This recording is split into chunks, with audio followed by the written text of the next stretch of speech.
Hello நண்பர்களே வணக்கம். நான் உங்கள் பிரியா. நம்ம இன்னைக்கு பார்க்க போகிற பதிவு என்ன அப்படின்னு பார்த்தீங்கன்னா, தேய்பிறை சஷ்டிக்கான நாள், தேதி, நேரம் இதை பற்றி தான் நம்ம இந்த பதிவில் பார்க்கலான்னு இருக்கோம். என்னென்ன மாதிரியான வேண்டுதல்களுக்கு நம்ம தேய்பிறை சஷ்டியில் வேண்டுதல்கள் வைத்து முருகப்பெருமானை வழிபாடு செய்யலாம். அப்புறம் என்னென்ன மாதிரியான மலர்களை கொண்டு நம்ம முருகப்பெருமானுக்கு வழிபாடுகள் செய்யலாங்கிறத பற்றி தான் இந்த பதிவில் நம்ம தெளிவாக பார்க்கலான்னு இருக்கோம். அதுக்கு முன்னாடி நீங்கள் இந்த பதிவை பார்க்கக்கூடிய முருக பக்தர்களாக இருந்தீங்க அப்படின்னா ஓம் சரவண பவா போற்றிங்கிறத நம்மளோட கமெண்ட் பாக்ஸ்ல கமெண்டா போஸ்ட் பண்ணுங்க.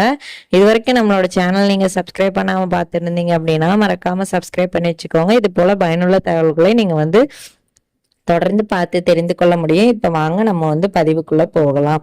ஸோ நம்மளுக்கு ஒவ்வொரு மாதத்திலையுமே 2 விதமான சஷ்டி திதிகள் வரும். வளர்பிறை சஷ்டியும் வரும், தேய்பிறை சஷ்டியும் வரும்.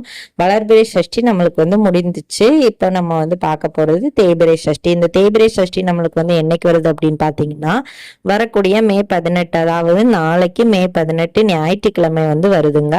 இந்த தேய்பிறை சஷ்டி எப்போ ஸ்டார்ட் ஆகுது அப்படின்னு பார்த்தீங்கன்னா, நாளைக்கு காலையில 5:58 ஸ்டார்ட் ஆகுதுங்க. சண்டே காலையில. எப்போ முடியுது அப்படின்னு பார்த்தீங்கன்னா, மறுநாள் காலையில 6:12 தான் முடியுது. ஸோ நம்மளுக்கு நாளைக்கு ஃபுல்லாவே நம்மளுக்கு தேய்பிறை சஷ்டி திதி இருக்குது.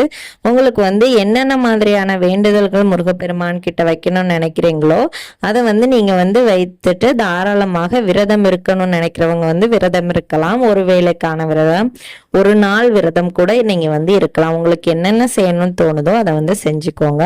என்னென்ன மாதிரியான வேண்டுதல்களுக்காக நாளைக்கு நம்ம இந்த தேய்பிறை சஷ்டியை உபயோகப்படுத்தலாம் அப்படின்னு பாத்தீங்கன்னா, கடன் தொல்லை, அப்புறம் வீடு கட்டணும்னு நினைச்சு கட்ட முடியாம இருக்கிறது, இந்த மாதிரி நம்மளுக்கு பிரச்சனைகள் தீர்வதற்கு இந்த தேய்பிறை சஷ்டி அந்த பிறை எப்படி தேய்ந்து போகுதோ அதே மாதிரி நம்மளோட கஷ்டங்களும் தேய்ந்து போவதற்கு தான் இந்த தேய்பிறை சஷ்டி. ஸோ அதனால உங்களுக்கு என்னென்ன மாதிரியான மனக்கவலைகள் குறையணும்னு நீங்க நினைச்சிட்டு இருக்கிறீங்களோ அதுக்காக நீங்க இந்த தேய்பிறை சஷ்டியை பயன்படுத்தலாம்.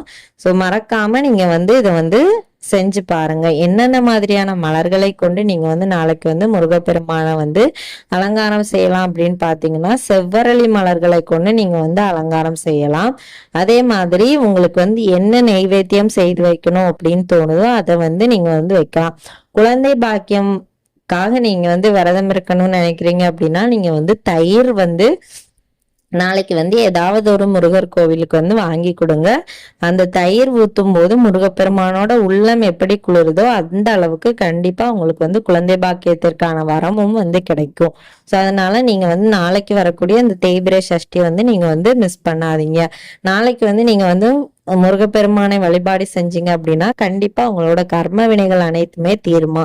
நம்மளோட கர்ம வினைகள் தீர்ந்தது அப்படின்னாலே நம்மளுக்கு வேண்டுதல்களுக்கான பலன்களும் உடனடியாக நம்மள கிடைக்கும் அப்படின்னு சொல்லப்படுது. ஸோ அதனால நீங்க மிஸ் பண்ணாம இந்த ஒரு விஷயத்த செய்யுங்க.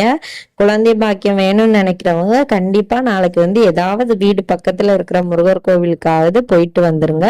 அந்த தயிர் மட்டும் வாங்கி கொடுங்க அபிஷேகத்திற்கு. கண்டிப்பா உங்களுக்கு வேண்டுதல்களுக்கான பலன்கள் கிடைக்கும். ஒவ்வொரு சஷ்டியிலையுமே நம்ம ஒவ்வொரு விதமான பிரச்சனைகளுக்காக வேண்டுதல் வைப்போம். நாளைக்கு குழந்தை பாக்கியத்திற்கு வேண்டுதல் வச்சிங்க அப்படின்னா கண்டிப்பா உங்களுக்கு அது நடக்கும்.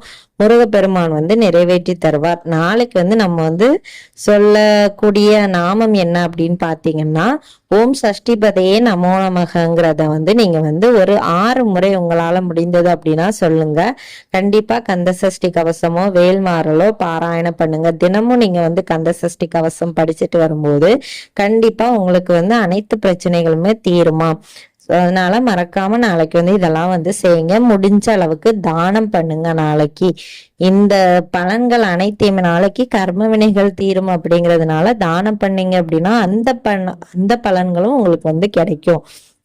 அதனால மறக்காம நாளைக்கு இதெல்லாம் செஞ்சுட்டு வாங்க. கண்டிப்பா இந்த பதிவு ஒவ்வொரு முருக பக்தர்களுக்கும் உபயோகமாக இருக்கும்னு நினைக்கிறேன். உபயோகமாக இருந்தது அப்படின்னா லைக் பண்ணுங்க. நம்மளோட சேனலையும் சப்ஸ்கிரைப் பண்ணி வச்சுக்கோங்க. இந்த வீடியோவின் முழு பதிவை பார்த்த அனைத்து நண்பர்களுக்கும் மிக்க நன்றி.